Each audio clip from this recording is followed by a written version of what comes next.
So here we are, Facebook. Yay! Get in.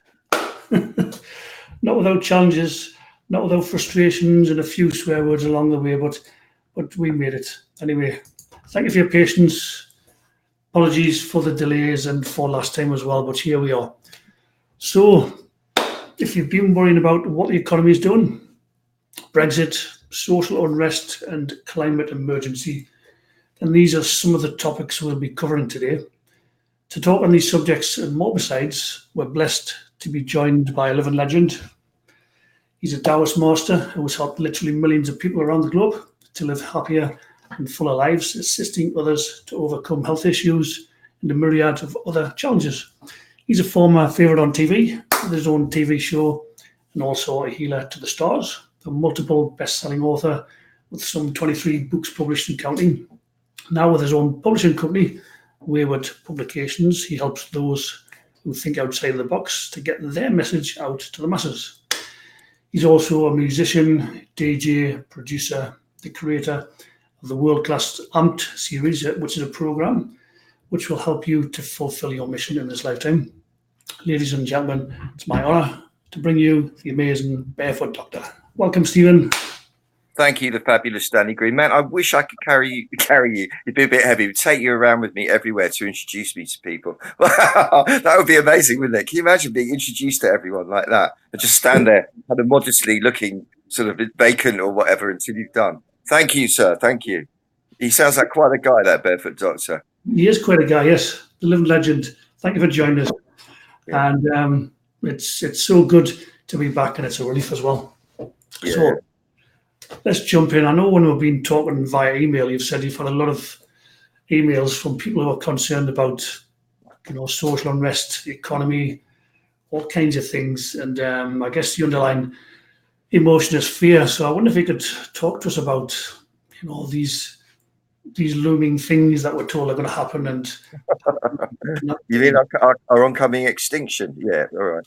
Well, firstly, I have to say to you who are watching, and you, Danny, and everybody, keep your frequency high for this. It's very important to keep your frequency high, because a lot of what I'll say might, it will arrest you, I think. I mean, it's not anything you don't know already, but because there's so much confusion of information going around, I have made it my mission since about 1977 to track the people who kind of know what they're talking about as opposed to the noisemakers, and I've got a fairly good handle on it. And alas, everything I seem to predict seems to then get confirmed a day or so later by a scientist or whatever admitting that they had it wrong and that it actually is this or that and the other. So, but anyway, we'll get to that. It's irrelevant. I'm not going to be a prophet for you. I don't want to try and do that, because we don't know what's going to happen. Nobody does, we can't actually know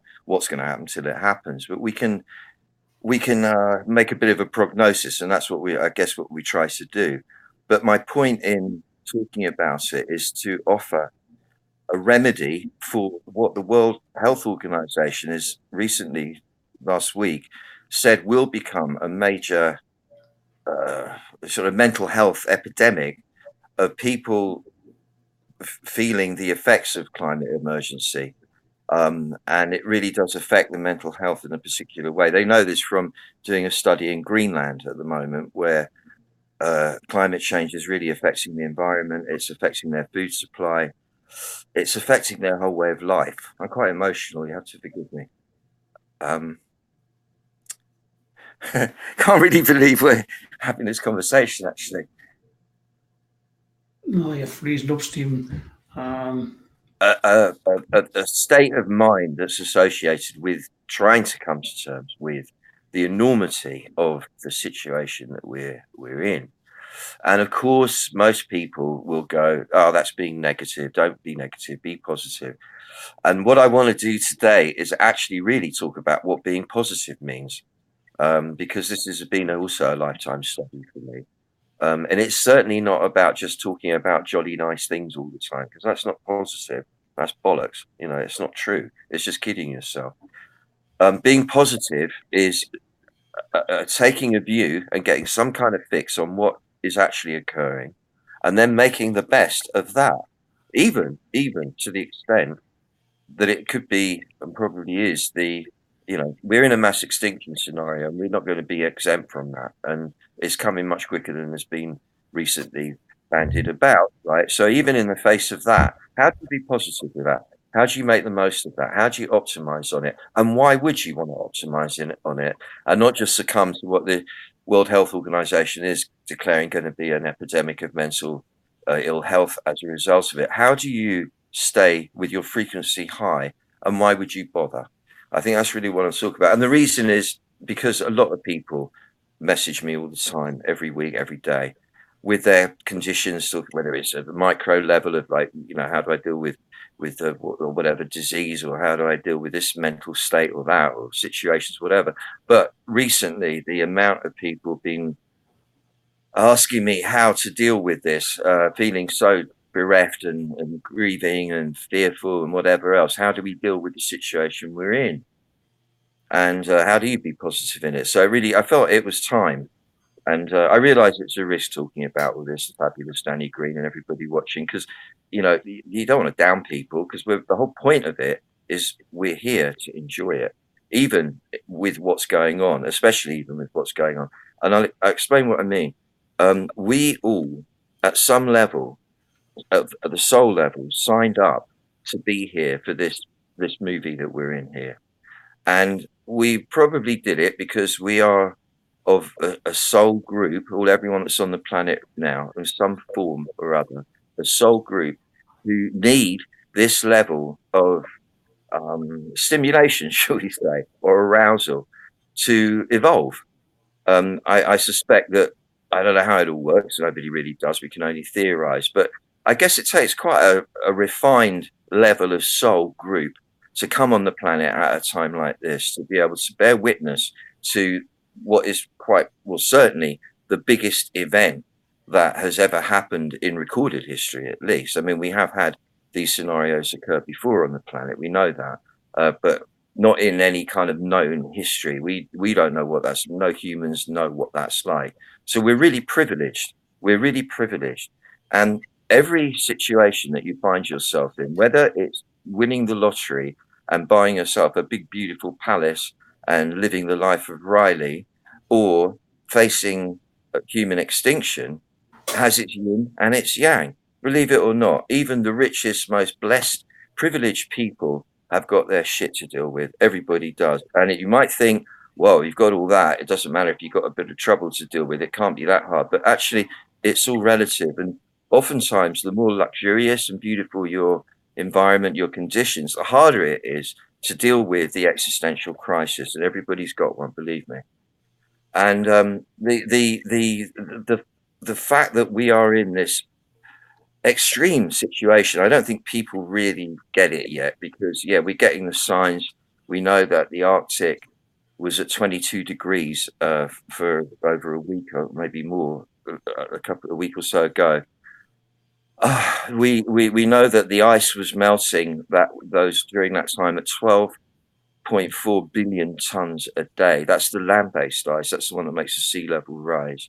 And we know that in 1 week, the sea level of the whole planet, that's a lot of water, rose by 0.5 millimeter, which may sound like nothing, but when you consider how big the ocean is, that's actually a lot of sea level rise. And so we have the proof is there in front of our eyes. But then the heat wave passes, and it's kind of like normal weather, like in England, where I am at the moment.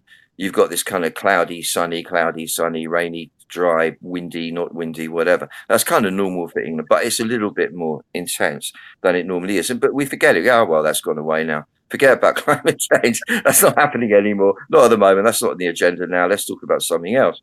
And because we use selective awareness, if we didn't, we'd probably go nuts. But because everything has its yin and yang, selective awareness, when overused, does make you nuts, because you're living in a dream.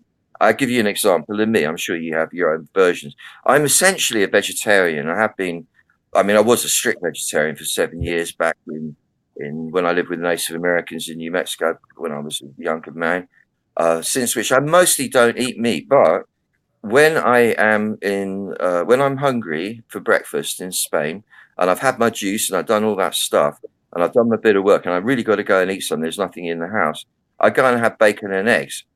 And bacon isn't bacon, it's not meat, and it's not pig, because I like pigs, I want to eat them. No, but that's not, it's bacon. Or if I'm really hungry and the only sandwich in the shop is ham and cheese, I eat it because I kind of go, oh, and then I go, no, well, it's not really meat, it's not really pig, it's ham, isn't it? It's a ham sandwich, everybody knows that. That's not really meat. That's I don't, you probably are not as crude as me, but that's selective awareness. And it's how we function. Freud called it our ego defenses, the lies we tell ourselves to be able to get by. And for example, we know that there are people having awful times of it on the planet right now, already feeling the effects of climate change. Bangladesh, they have been for a long time, getting flooded out of their lives, you know, and the whole Arab Spring thing, which started off the whole mass of trouble that's happened over the last few years throughout the Middle East, and then that having a knock-on effect all the way around the world. That started off with climate change because the grain harvest had failed because of the climate, and the bread price went up, and that's actually what triggered the Arab Spring. What am I talking about here? So for me, I've gone through, I think it was about a couple of years worth at least of real grief. That's why I was crying a bit before. It was that emotion. It's that I can't believe this is really happening, you know, but it is. I remember my first ayahuasca ceremony, sitting there with these people. This was in 2007, maybe 8, I don't know. The beautiful people from all around the world, everyone wearing white. It was with a lot of fine musicians, and we're playing this beautiful music and singing these Brazilian hymns, and I was just crying and crying and crying, not sobbing. I just had tears flooding out of my eyes because it was, oh wow, we've finally really arrived at this point, haven't we? This is it, isn't it? We've come to that time. This is it. And it's that, the grief, and then traveling around everywhere I was going, I see a beautiful sea of the sea in some place that I really love and have loved since I was a kid. And there I'm privileged to be there again. And I'm going, wow, you might never see this again. Thank you for seeing this. And feeling the grief of saying goodbye to everything as I know it. So I know that that's a phase, and everyone has to sort of go through that, I guess, if you're going to face what's happening. But then after the grief comes a sort of resolve, a bit of like, well, look, we're all going to die anyway. I'm going to die anyway. So really, I'm only talking about dealing with the reality of dying. And then you multiply that out to everybody, you know, if that's what's going to happen. And believe me, I'm not saying it's going to happen. I can't, because I'm not a prophet. I don't want to doom everything out. I'm just, you know, let's use selective awareness and say that we really don't know. But if it's everybody, there's such a, oh no, but then we've all signed up to be here for this. Therefore, including the kids, including the young ones, we're meant to be here for this. And so what the positive thing that then starts to happen is, right, I love this. I have to tell myself, I love this. I'm not going to resist it, because this is the Tao. This is God. This is existence doing its thing. This is not an aberration. Yeah, we can beat ourselves. Oh, we shouldn't have done this. But, you know, nobody knew when the Industrial Revolution began that it was wrong. Nobody understood that what we were doing, even until very recently. So there's no point castigating ourselves for it, because it was meant to be, evidently. And therefore, to see this is all God expressing itself. I mean, I say God in the non-religious sense. This is all the Tao expressing itself as it's meant to be expressing itself. And so we've got to love it, because when you love it, you get energy. And when you get energy, something happens, magic happens. Like if I'm healing somebody and I can get them to love the condition they're in, even if it's presumably fatal, it gives them a blast of chi that will keep them going for a lot longer than if they'd have succumbed to the low frequency, fuck, I'm dying, that's it, give up. I've done it with myself. I mean, I've been diagnosed with fatal diseases myself, and you get to what you go, all right, don't fight this, love it. This is God as well. Love what's happening, love it, love the pain, love the fear, love what's happening, love it, love it. I love this. And you go to see something, I love it, I love it. And then you realize you actually do. It's only your own kind of like mental framework that says you shouldn't love it. Because remember, loving something doesn't mean liking it. I don't like the fact that the ocean levels are going to rise up and swallow up all the coastal cities and therefore destroy all our global infrastructure. I don't like the fact that we've got hardly, what is it? They reckon 50 harvests left in total now because of the soil quality, because, you know, anyway, that might change. We might come up with some magic trick that turns it all around. Don't know what. I don't like these things. I don't like the fact that there's this polarization in society where people can't talk about stuff together, and where they shout slogans at each other. You're right. No, I'm right. You're wrong. I'm right. You're wrong thing. I don't like any of that. I don't like the populist politicians taking advantage of people's propensity to envy other people. I don't like the fact that the globalization project, which was the world coming together in global consciousness, trading as well, of course, but, you know, connecting. I don't like that that's being sort of ostensibly destroyed by selfish people trying to do whatever they're trying to do. But I love it. I love all of it, because it's amazing to be here for this adventure. And that's what being positive is about. It's like, it's acknowledging the worst that can happen and go, okay, I'm not going to kid myself. I don't know if that's going to happen, but I'm ready for it if it does. I'm ready to die like a warrior, like a hero. But I am not going to waste a second of this ride until that happens, whether it's just me dying in my own way or the whole world doing it with me. I'm not wasting a second of that being miserable about being here or fighting being here. I'm going to love it, man, because this is the gift. This is what we signed up for. Don't waste it. Like, this is the best bit of the movie, the finale. Do you know what I mean? You got to watch the finale and really love it, or you wasted your money. Am I making sense, Fabulous Danny Green? You are. I'm sitting here listening to everything you're saying, and you've got obviously emotion behind it, and you're so conscious with it all. And yeah, you always take the conversations to the next level. We've been having these for some time now, and it's never, you never cease to amaze me what you're bringing in. And I know you mentioned loving, even though you don't necessarily like things, and it can feel so counterintuitive. I wonder if you could talk some more on keeping your vibration high. You started off this conversation by saying, throughout all of this fear and, you know, the atrocities, whatever that's going on in the world, how do you keep your vibration high? Yeah, well, I see it as I always say keep your frequency high, because for some reason people seem to get that straight away, including me. I get that one straight away. Look, we're all made of sound, essentially. Everything is made of sound. I know it doesn't look like it, but the essential underlying building block of all reality is sound.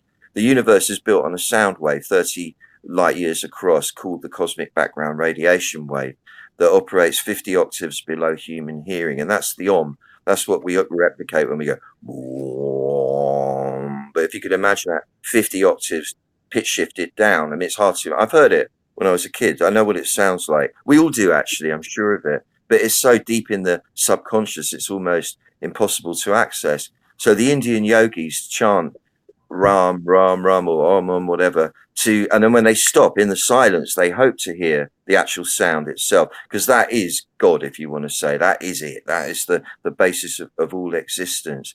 And each of us has a frequency. Now, if you eat McDonald's, not that I want to name check, but you want to, you know, eat that kind of death food from animals that have been battery farmed and, you know, like mass exterminated, you're going to pick up that vibe. Your frequency is going to drop. If you spend your time playing violent computer games and so on, your frequency will drop. If you spend your time being envious of other people, your frequency will drop. If you spend your time gossiping and bad-mouthing people you don't even know, just people in the news or whatever, even criticizing politicians because you don't know them either personally, you know, like not empathizing, in other words, and just banging away at people, that drops your frequency. If you get totally engrossed in your own agenda, I've got to get this, I've got to get that, and what shall I wear, and does my hair look good, and, blah, blah, blah, and all that kind of constant focus on the self, your frequency drops. However, if you suddenly become aware that you're on a planet with this is nearly 9 billion unofficially, 9 billion people, and goodness knows how many other life forms. I mean, I don't know, they're going extinct at a rate of 200 a day, is it? I can't remember. But there's a lot of life forms here, a lot of consciousness. Every plant, every tree is conscious. The whole thing is conscious. And you become aware of just on what's on this planet, let alone throughout the universe, of the beings that you're sharing all of this with, and just a tiny little thought of love for everyone, a bit of care, a bit of like, we're here together, interdependent, and we're here together. And I love everybody. I love everybody. I just let my love go to everybody. Just that tiny little thought of that, suddenly your frequency rises up. It rises up rather.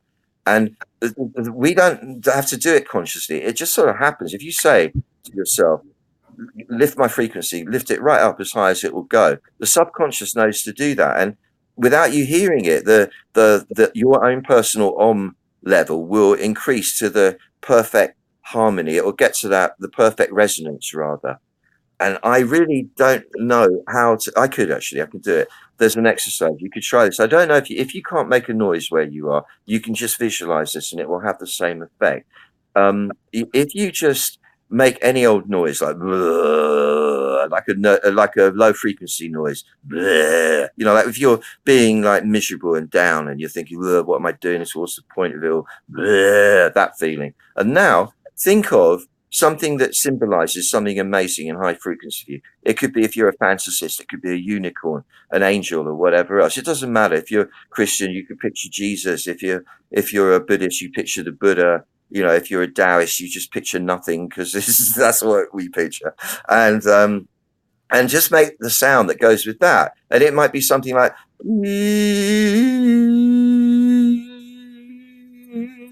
that just came out. I didn't want to make that note. It just sort of happened. Now, that would be my high frequency at the moment for me. And if you do that yourself, you'll hear that kind of, it will just pitch somewhere where it feels right for you. And you can just visualize it. And you'll notice that your whole body starts tingling and coming alive. Yeah, I don't know if I can come up with a better. I bet there'd be loads of people who come up with better ideas than that. But that was the one that occurred to me right now. Awesome. Some great tips there. I look through your website from time to time on your Facebook pages and things, and one of the things that attracts my eyes, one of the many things, is where you say the human condition. Get help here. I'd love you to wrap some words around what the human condition is from your perspective. Okay, so firstly, I have to say, I have great compassion for us, because it's really not easy being human. Now, we learn to be very brave about it. We learn to put on a brave face from an early age, from the time we go to school, if not before. We learn to act, basically. And there's nothing wrong with acting. We can't live on the planet without acting, because it is an act. It's a show we're putting on for everybody. Like a hotel. A hotel looks like it's there for the guests to come and stay, and they make it look really nice in the lobby, and they make the rooms look really nice on the photographs on bookings.com or whatever. But actually, for the people running the hotel, it's not about people coming to stay. It's a business where they're earning their money from it, and they have to run it as efficiently as they can. It just so happens to be about people staying there. So they're putting on an act.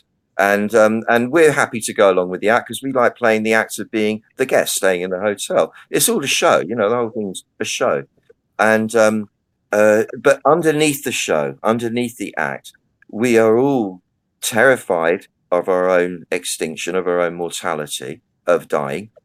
Even when you're not, you are, because there's a level of you that is clinging to what and the fear of letting that go is quite intense for people, to the extent that you can be really enlightened, but when somebody you love dies, even though that isn't the end, even though you're still connected with them, even though they weren't their physical body, it still really hurts. And it's the same with the fear of your own death. Even if you're really enlightened about it and you have no actual fear of dying, because it's going to be fine, there will still be fear, just like there'll be fear of having to do a talk in public or whatever else. So we have fear of our own death. We have just as much fear of losing the people that we love. That starts when you're a tiny kid. You fear of losing your mother. Every kid has that.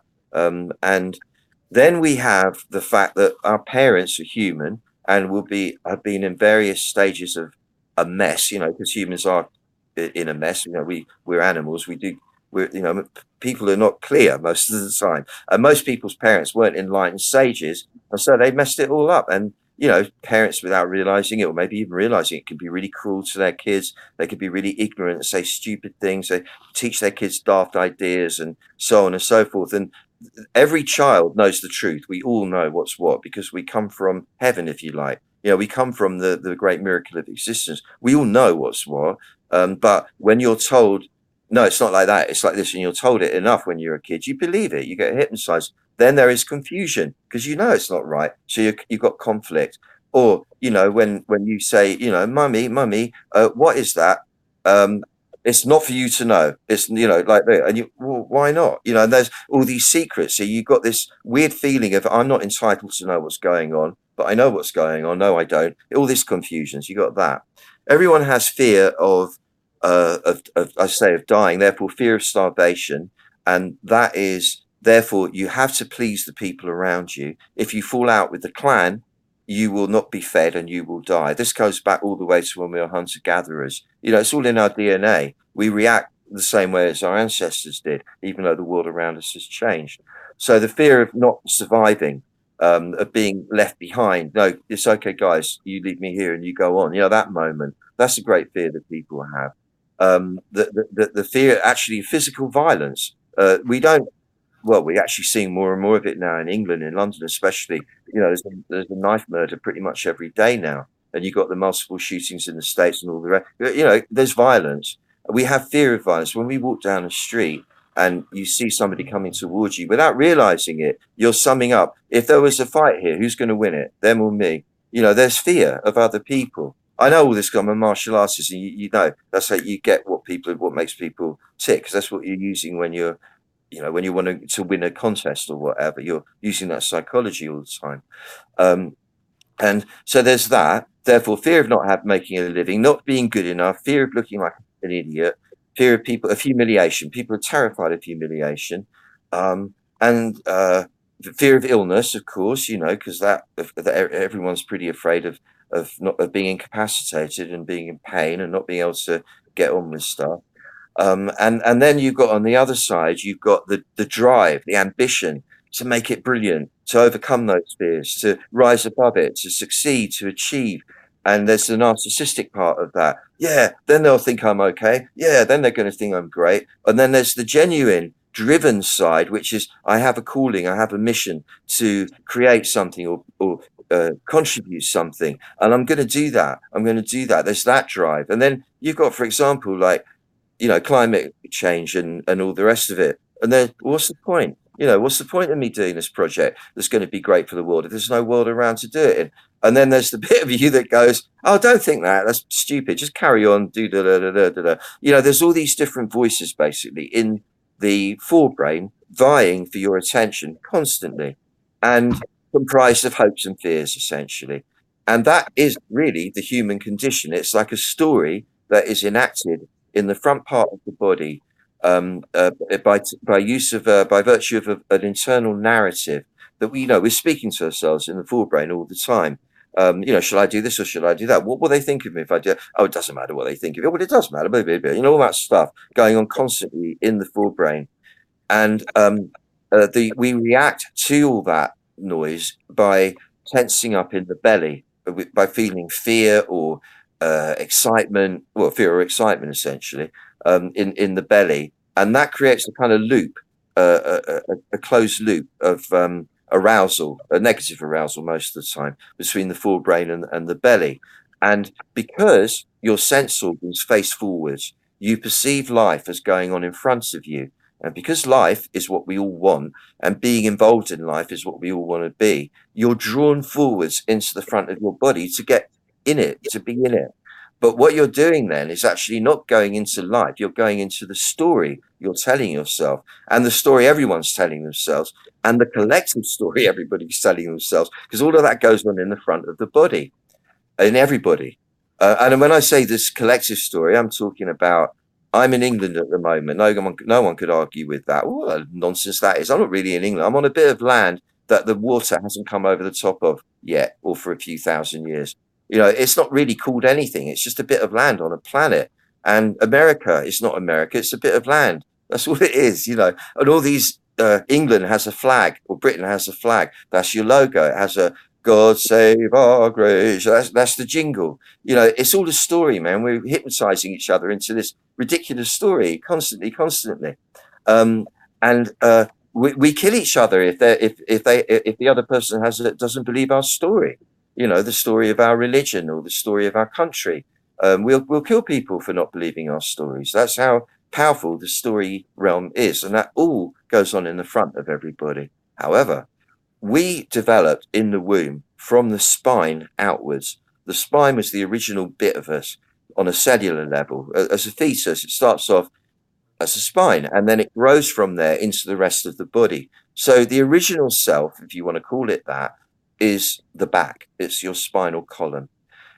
The Taoist martial artists got this because this is the trick of the whole thing.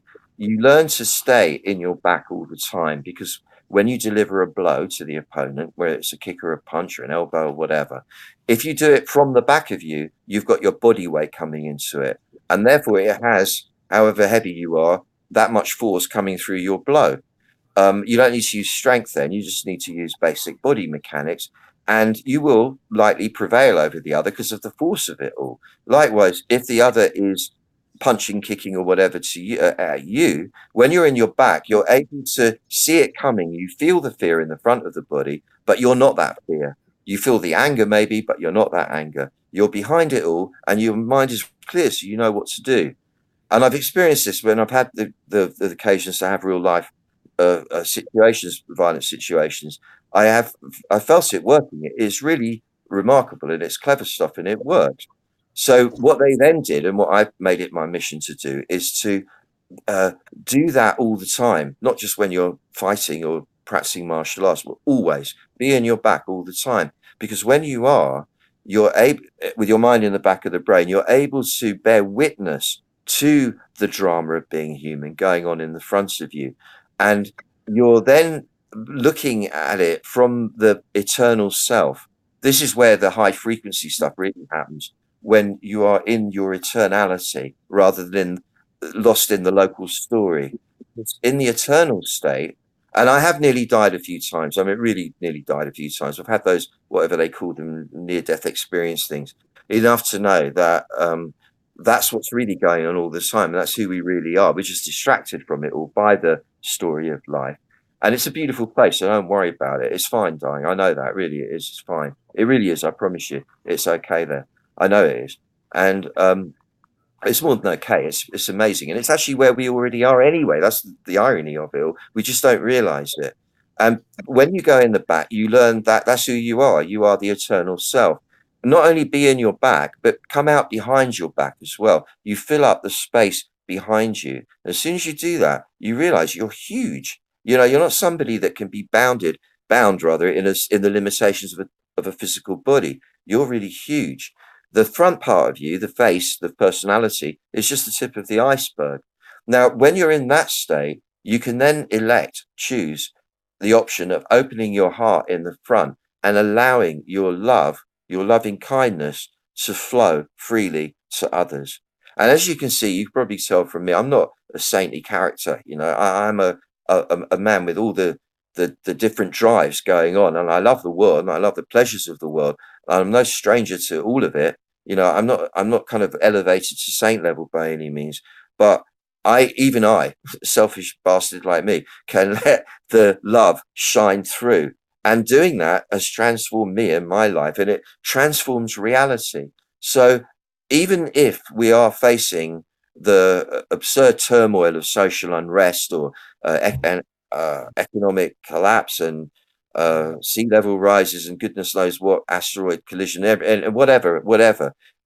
Even so, more important, in fact, that we love each other, that we're kind to each other, that we help each other along. And I'm not idealistic. I know you've got to have the yin and the yang. So as many people are going to be being lovely to each other, and I'm seeing more and more people being lovely to each other. There will always be the opposite as well. We've got to have that. You can't have light without dark. You can't have sweet smell without the smell of shit. It just doesn't happen. So we have to honor that, and we have to love those guys too. The guys doing the dark stuff. We have to love them too. That is the remedy, because love really genuinely does transform everything. Doesn't mean I like that. I don't like mass murderers. I don't like the action that they do, but I still love them as part of my family. And it hurts to do that because it's horrible. But I have it in me. We all have it in all of us. So we have to love. Love. That is the key to all of it. And I don't mean that in a love. I mean it a practical way of keeping the heart open, being in the back of you, and allowing your innate human kindness just to flow to everybody you encounter. If you can, you check them in the eye. You want to give love, so you ready to smile. And honestly, the connections that happen with strangers can be so amazing. The other night I was driving. I stopped at a petrol station to get fill up the car to heat the planet up. Sorry, everybody. And the guy behind when I was paying, I looked at it and I said, "Hey, hi man." I paid the thing. And there's something about the connection. He goes, as he gives me my card back, he goes, "I hope it really keeps going well for you, mate." He goes, "I'm praying for you." And he meant it. And it was beautiful. I said, "Well, thank you. That's beautiful. Bless you." And walked out of there feeling so happy that a brother that I didn't even know just picked up on it and just went, "I'm praying for you." And he wasn't being religious. It was genuinely beautiful. Oh, and those, that's what I'm talking about. So if we can fill our time now we get on with what we have to do. I'm doing my project. I'm, setting up a record company at the moment called Neural Unlock Key. I'm producing some fantastic artists, and I'm, as well as Amp Microdoses, which is coming to market very soon. Building an Amped Head, actually it's called now, Amped Head app, and I've got all that going on, and a lot of other things with the site and all other stuff, and books I'm writing and what have you. That level, yeah, carry on. You've got to carry on doing what you do, but at the same time, I'm aware of the big picture. And I get variously a little bit scared, a little bit grieving. Mostly, come on, all right, whatever. I love it. I'm going to love everybody. I love the process. I love all this.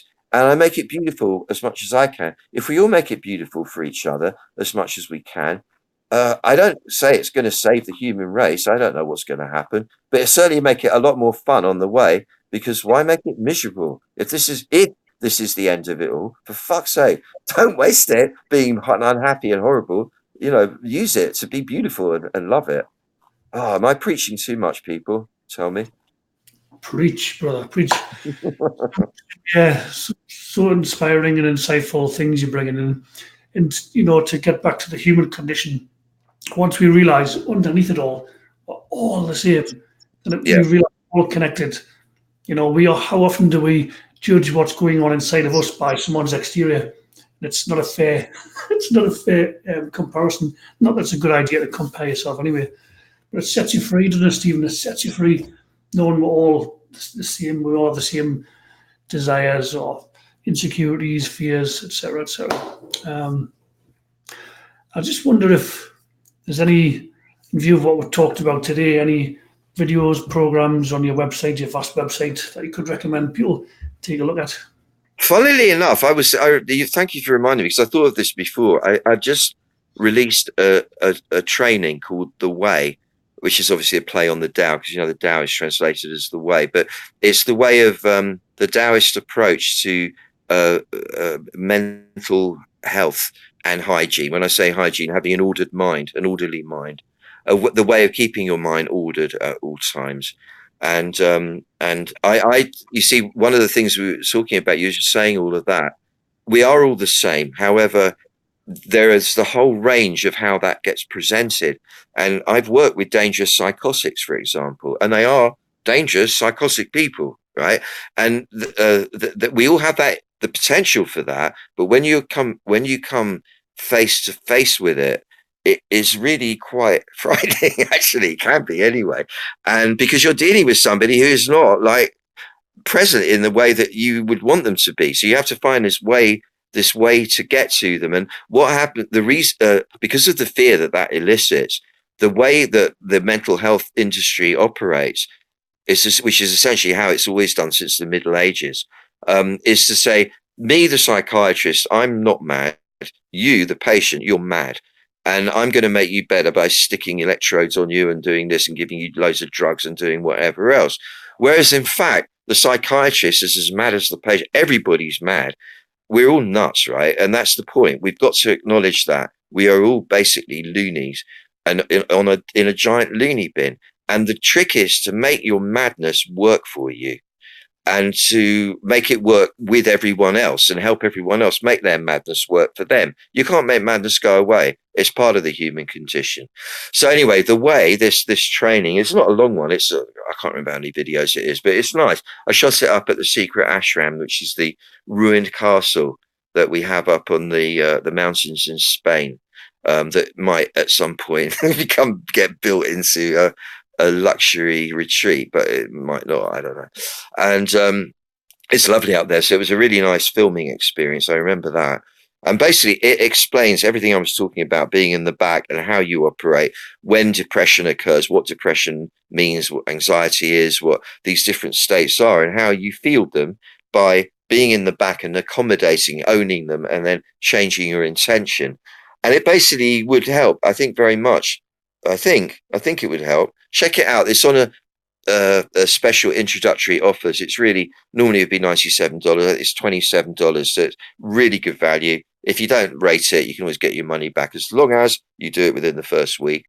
And that would go really well. I really recommend that. But I also would recommend, well, if you're not going to do the amped programs in full, the amped head microdoses that are coming very, very soon are pretty great. They're like 3 minutes long, so you don't have to spend a lot of time on it, and they'll get your head really, really clear very fast about anything and everything you need it to do that for.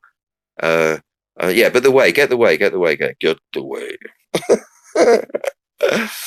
And it will make you really sane and cool like me.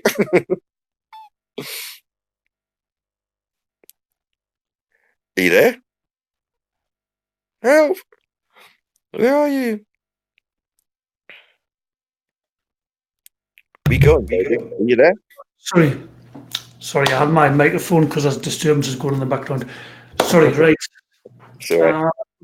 Last week when we couldn't go live because of technical difficulties, Yeah. I took out one from about a year or so ago, and it made me realise how exponentially I've grown in just a year since we connected. Really? Yeah, doing the AMP journey and all the rest of it. It's just things have just gone nuts in beautiful ways.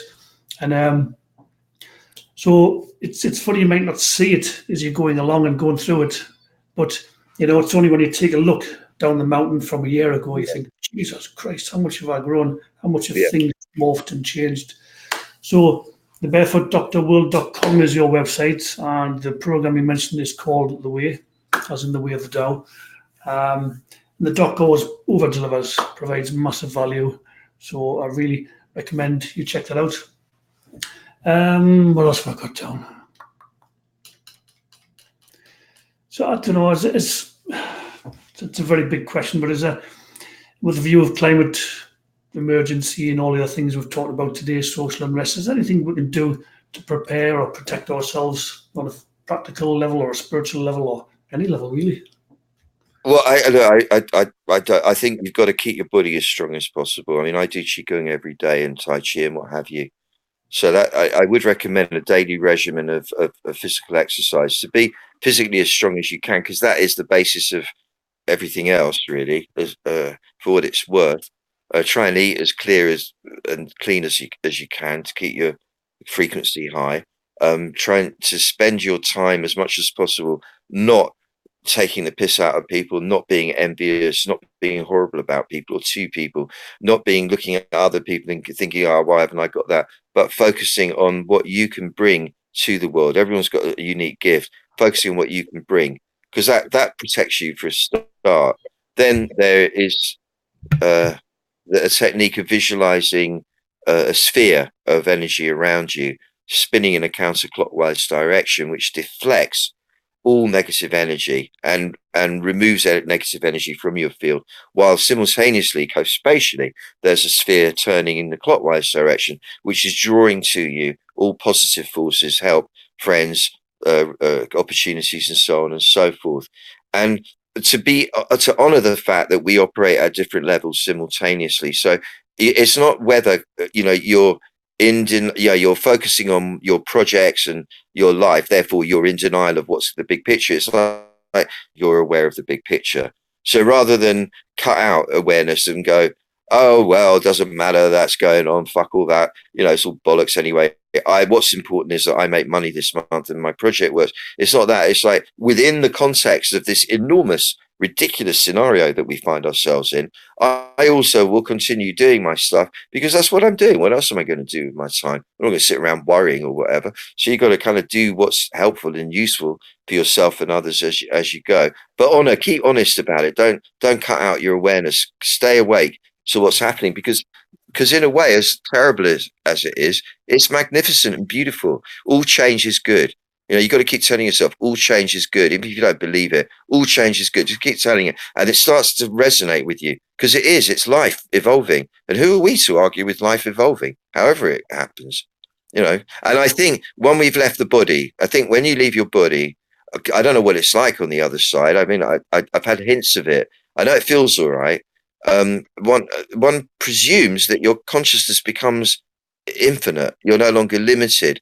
And then the experiment wasn't wasted. Whatever accrued with wisdom, knowledge, refinement, and all the rest of it during your lifetime, whichever lifetime it is, it goes with you. Your soul carries it, so none of it's wasted.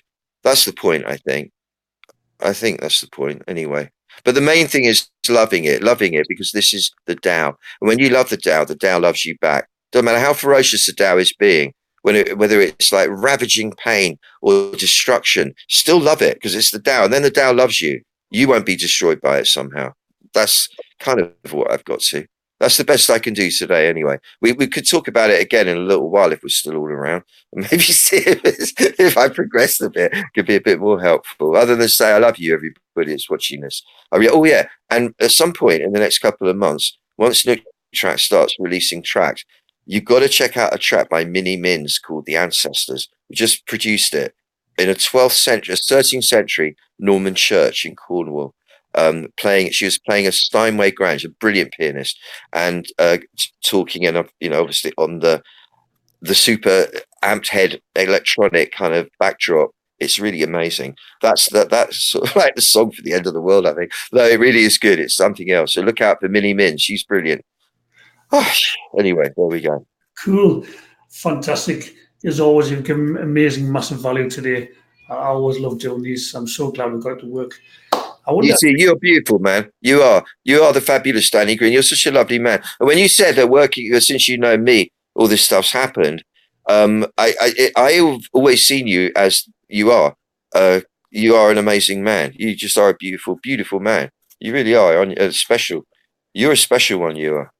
Oh, bless you. Thank you so much. I'm touched. And likewise, my friend. Likewise. All the accolades. I wonder if you could treat us all, to those watching, one of your epic visualizations. I thought it'd be quite fitting to do one, unless you've got any ideas on the topics we've been talking about today, and helping us to get into balance, or some kind of, I don't know, just whatever your thoughts or whatever comes through you. All right. We'll let yourself get comfortable in whatever position you're in. You don't have to sit up straight or anything, but it helps. And get a feeling of somebody lifting the crown of your head upwards so that your spine lengthens. You get a feeling of having a longer spinal column. Let your shoulders drop and your chest broaden out. Let the weight of your head and your chest and all the thoughts going on in there drop down into your lower abdominal area and rest on your pelvic floor, exerting a bit of downward pressure on your sit bones towards the ground. So you're kind of honoring gravity. You're saying, yeah, I've got gravity pulling me towards the center of the earth. I honor that. And thank goodness for it, because otherwise I'd spin off into space. So you get a feeling of honoring gravity. Next, you realize that you're on a planet which is moving through space at this moment 66,000 miles an hour. That's the speed we're moving at. 19 miles per second. That's 30 kilometers every second. And we're spinning on our axis at 1,000 miles an hour, like 1,600 kilometers an hour of axial spin. That's what keeps us on the planet and stops it feeling dizzy. And or dizzy from the speed we're moving at. And beneath the surface of the Earth, which is relatively very, very thin, is basically a nuclear powered reactor. The heat is as hot as the surface of the sun, which is where it comes from, and that's what's fueling us. So it's like we're on this really exciting spaceship thing, right? So just get that to start with. That's what's going on. Like, wow, man, we're moving at speed. So that's where we are now. The next thing is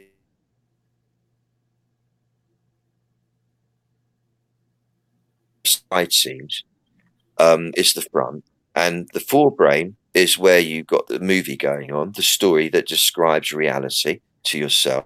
You try and explain reality by having the story running there, and you're reacting to your story thinking that it's reality because you're a very good storyteller, even though it's not reality, it's just a story, in your belly, in your solar plexus, by tensing up and inhibiting your breathing and whatever else. That affects your heart area, affects your bowel area. That's why people have irritable bowel syndrome. That's why they have shortness of breath, and so on and so on. And all of that goes on in the front. There's really not very much you can do about it. You can relax a little bit more. You can tell yourself affirmations, be a bit positive about yourself in the story, but it won't really make much difference when you're stuck in the front there, when you're part of it. However, behind the side seams, everywhere rear of the side seams, is the back part of you. You got the back of the brain, which is the original hunter-gatherer brain, the true intelligence, in other words, and you have the back of your body where you have great strength. You have the muscles running down either side of the spine. The back is relatively protected by the rib cage and the pelvic bones and the sacrum, compared to the front, which is totally wide open and exposed to danger, which, where all the organs are. So very vulnerable and insecure and noisy in the front. The back, however, very strong, silent, and still.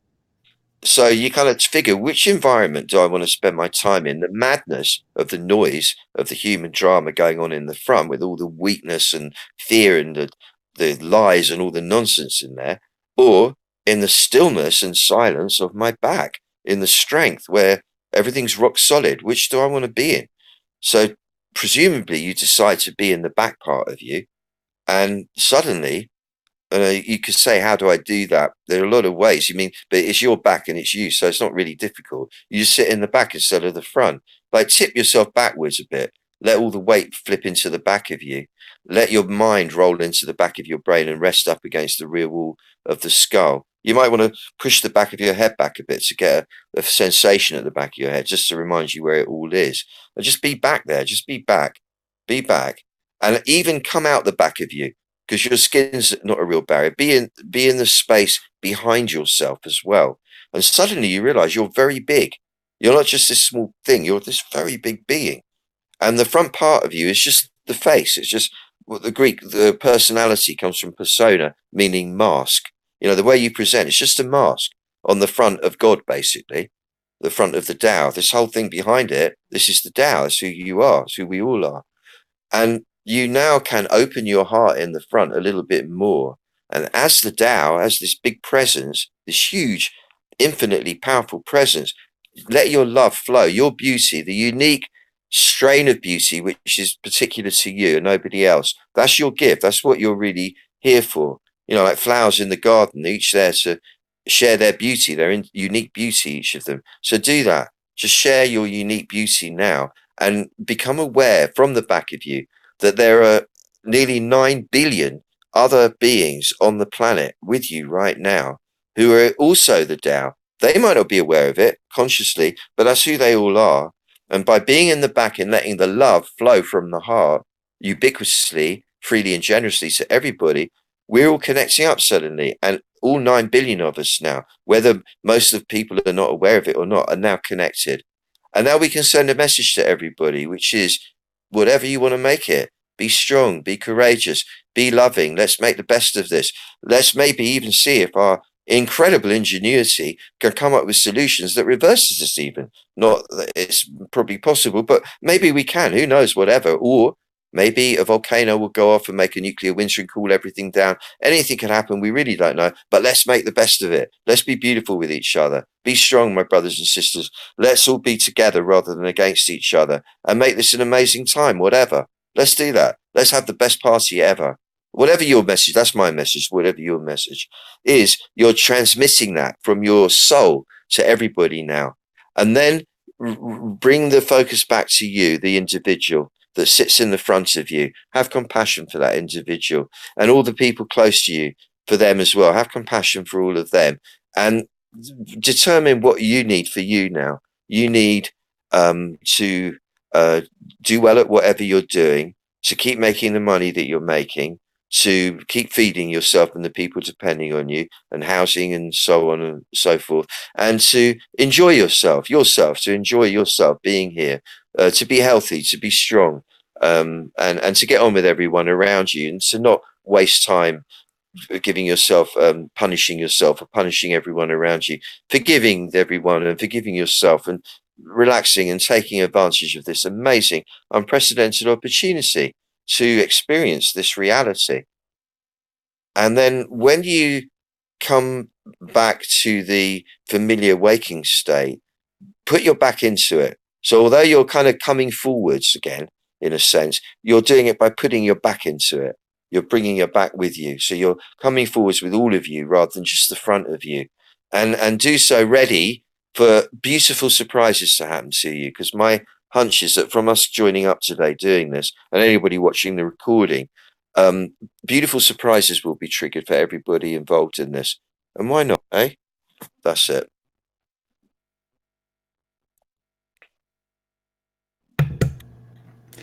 Wow, thank you so much. That was beautiful. I'm sure everyone watching would have enjoyed that. We've had a steady good audience with us throughout this live stream. Just want to recap. If you, I'll get it back up on the screen. I'm just figuring this new program out as I go along today. BarefootDoctorWorld.com. I really recommend you go and check out the doc's fabulous website. There's always new stuff being added. There's so much there to hold your attention. Full of wisdom, insight. Get signed up on his email list. He sends out some valuable stuff, newsletters, and what's going on every week. It's always worth your time. Can't recommend that enough. Yeah, thank you everyone for watching today and tuning in. What a way to start your day, and for bearing with us throughout our technical difficulties. We seem to have it cracked again now. And till next time, much love to you all. Thank you, Doc. You've been an amazing guest as always. Thank you. Thank you. Thank you. All right. Catch you all later. Bye for now. Bye.